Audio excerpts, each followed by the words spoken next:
What's up everybody, it's Ree or Rebel Inks Art, here with today's character design challenge. Today's prompt was Music Witch, and I had a couple different ideas on where to take this one. Originally I was kind of thinking of the idea of like a conductor witch who like uses her little baton to cast spells, and there's a couple different elements of that original idea in this, but eventually I decided to go with more of a nice, kind of homely, quiet sort of looking witch. Mainly because I just wanted to really keep that nice, good, soft, witchy aesthetic that everybody really loves when it comes to this kind of character.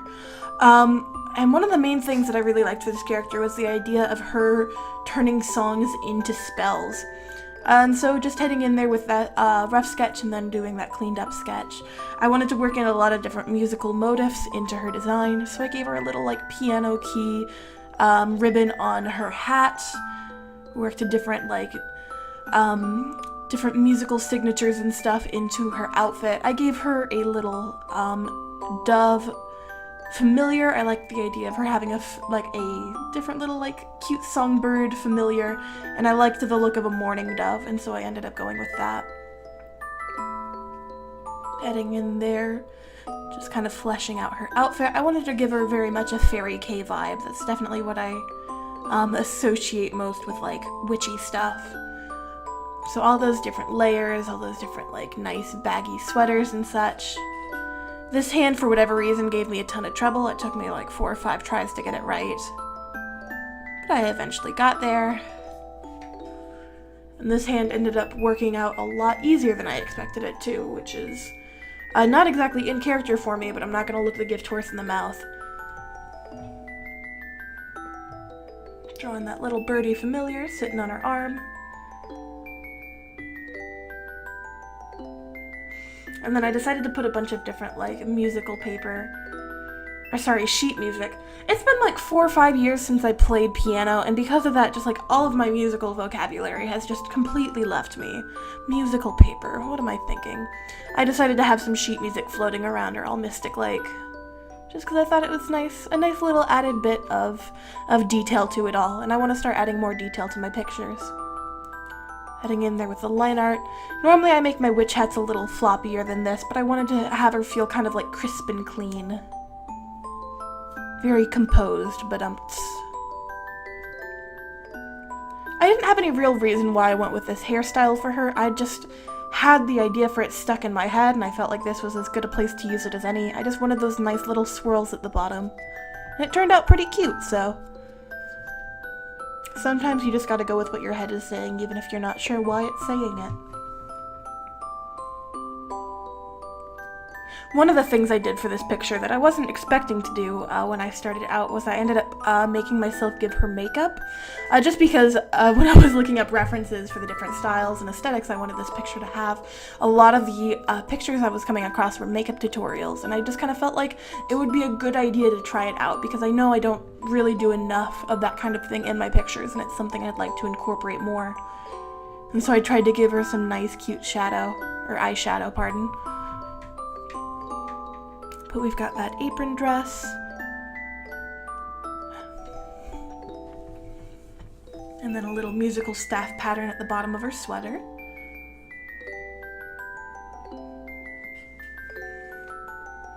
I think the little mourning dove is like the MVP of this picture though. They turned out very cute.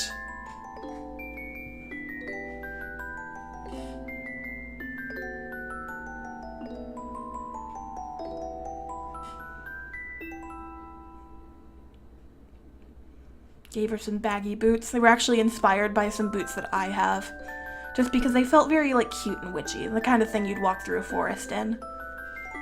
Practical and also cute as heck. I'm going in there just doing some quick little lines to establish that this is music paper. Sheet music. Gosh darn it, stupid butts. Didn't put any music on them, just because I liked the idea that she was like pulling the notes off the page as she created these musical spells. Kind of a one-time use sort of dealio. But now that I'm saying that, I should probably put some like music notes floating through the air. Oh well. And then starting in there with our sloppy colors.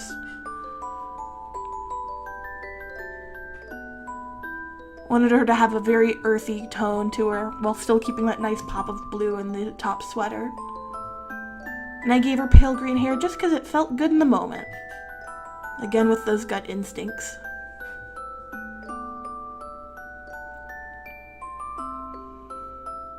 Started by cleaning up and then decided to give her a little blushy before making that decision to go ahead and do some makeup. Started with where I would have put it normally before realizing her eyelids were a lot higher than I was originally thinking they were. Because for whatever reason when I was doing the eyeshadow, I just kind of disregarded the actual eyes, and I realized pretty fast how silly that was. Before going in there, adding some freckles, and then softening up the eyeshadow a little bit more. Decided to go with some little different details of kind of like face paint sort of things too, just to add to that witchy vibe. Before extending her eyelashes a little bit and then going back to cleaning up the colors. Because sometimes you just gotta take a break to work on the eyes. Nice little feel good.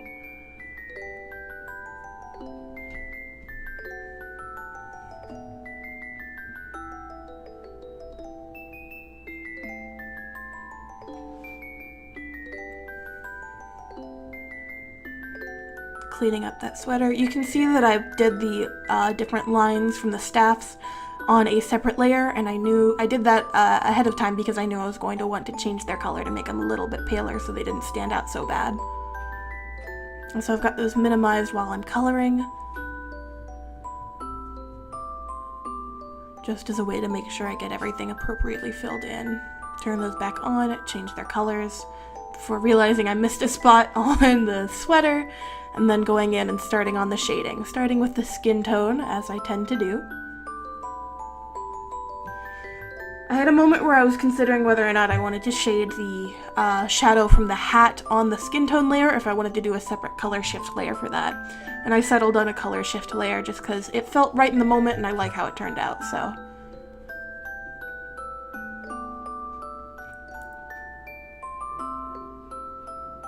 And then shading all those different layers. And then going in, adding detail to the hair and to the sweater. I realized a little too late that having the sweater and the socks, or the leggings, the same color kind of made it look like she was wearing a giant onesie underneath it, which I was like, that's a little weird, but then I decided maybe she just knits her own, like, socks and sweaters. She used the same yarn for it. And that was my little way of rationalizing having them the same color.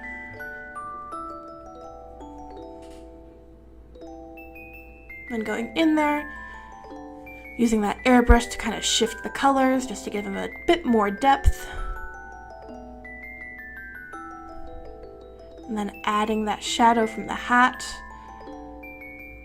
And finally doing our little background. And here we can see that finished illustration.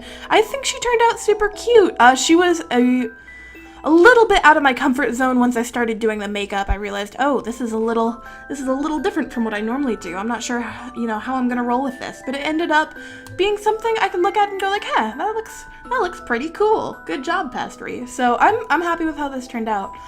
If you would like to try creating your own aesthetic characters, the link to the generator I made for these videos is in the description below. Please give it a spin. I'd love to see your results if you want to send them to me. I always love seeing what people create.